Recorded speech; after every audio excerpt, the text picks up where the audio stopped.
This Sunday is celebrated as World Marriage Day, the second Sunday of February, the Sunday that is closest to the Valentine's Day is designated as World Marriage Day.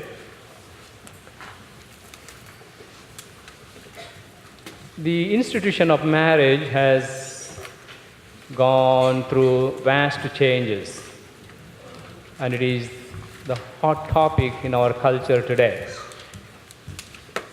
In the past century, tremendous changes have affected this institution of marriage, and these obstacles have become a challenge to all of us, especially to us Christians. The church today invites us to reflect on this wonderful gift of matrimony in the society and in the church and in our lives. Even though these new changes have become obstacles to our understanding of marriage, but the good thing is that marriage still continues to persist. It does not fade away. The remarkable thing about marriage is that even though there is a decline, we see that desire in people to get married. Even though fewer and fewer people get married, but the most remarkable thing is that there are people who want to get married. There are people who want to get married in the church, who want to celebrate the sacrament of matrimony. And that's something the church invites us to celebrate today.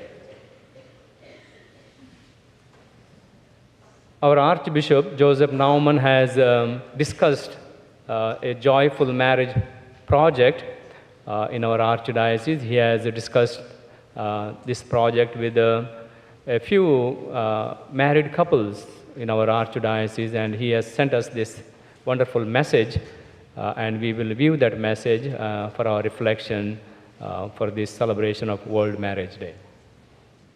When I grow up, I want to be married, and I want to have 3 kids. She's going to be very awesome and happy. I want to marry somebody awesome and somebody cool. Well, with her, she just has an engaging smile and a very outgoing, exciting personality, and that kind of drew me to her, which I'm more introverted, so it was kind of a little bit of the opposite of me. So. Yeah, the introverted part of Brian was probably the most attractive to me, and when I met him, he drove a motorcycle, so I mean, that helped. We were walking across the street to go and get some ice cream on our first date. He was maybe 2 steps ahead of me. You know, we're about to cross the street, and so I kind of lean forward and I kind of like hold my hand back a little bit. And so meanwhile, I'm like, all right, he wants to hold my hand. And so I'm just trying to make sure she forward. doesn't get run over. So he was trying to be all chivalrous, Yes. and I didn't find out till actually quite a bit later that he wasn't actually trying to hold my hand, but he continued to hold my hand and didn't let go. And yeah. You know, recently we were having a discussion with our Marriage and Family Life Office, and they talked about talking to a young woman who said that she had never been to a wedding in her life, and that she didn't really know anybody that had a happy marriage. Wow, what a powerful testimony of this young woman, that she'd never really seen a thriving marriage. We see what the consequences when our young people are deprived of that and our society is deprived of that. There's all sorts of social problems that inevitably emerge. The flip side of that is that a married couple, their marriage is impacting that whole community, and it's making that community stronger because of the stability, really, of their commitment of love. The Joyful Marriage Project is an invitation to dream and prioritize your marriage, your ultimate dream home. A place of warmth and welcome, a place that you cannot wait to come home to at the end of the day. So just like if we were building a physical dream home, there's levels that we start with. So first we pour the foundation. In marriage, it all starts with prayer. Then we would build walls and put a roof. For us, this is skills and things that help us weather the storms of life and make our marriage a priority. And then at the end, we would have an open house. We want to invite people in to share that joy that we've built. And so we want to invite you and give you permission to make your marriage a priority so that you can build your ultimate dream home. There's never a perfect time.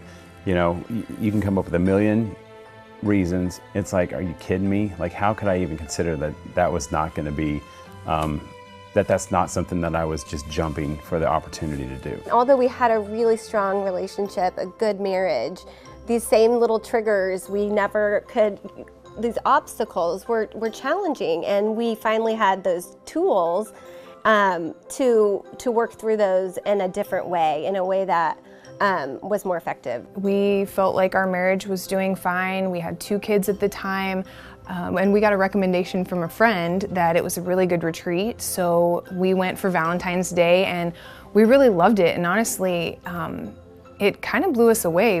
I mean, from there, it just kind of pushed us to work harder on our marriage and make it a continuous thing.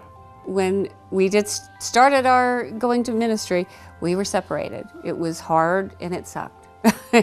We didn't know where to turn, but we just started actually applying to every ministry, every marriage ministry we could within the church, and that's what we did. It's not for as long as you both shall love, it's for as long as you both shall live.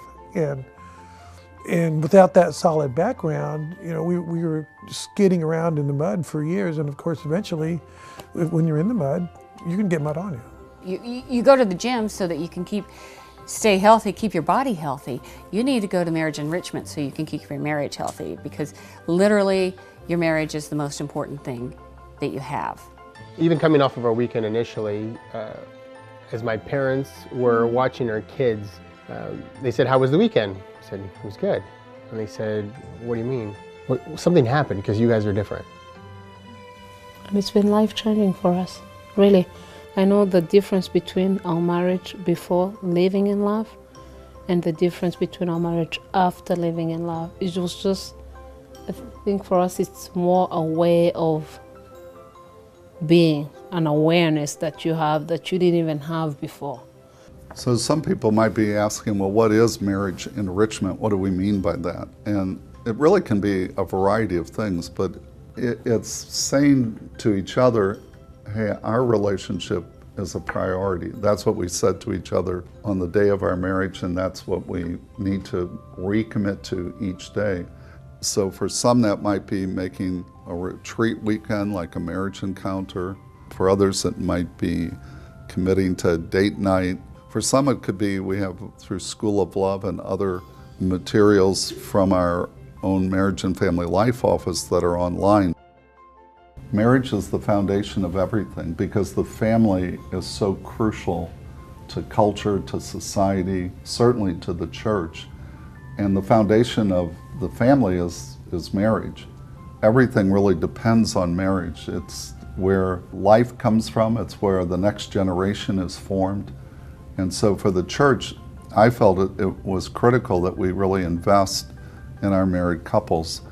We're excited about what this year could be if every married couple in the Archdiocese would take seriously this invitation to spend time on cultivating your relationship and strengthening your relationship and realizing that the most important thing you can do for our culture and society is really be a better husband, be a better wife, be a better couple together.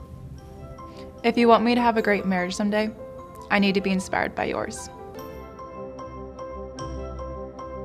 Thank you for visiting us at joyfulmarriageproject.com and on Facebook at Joyful Marriage Project.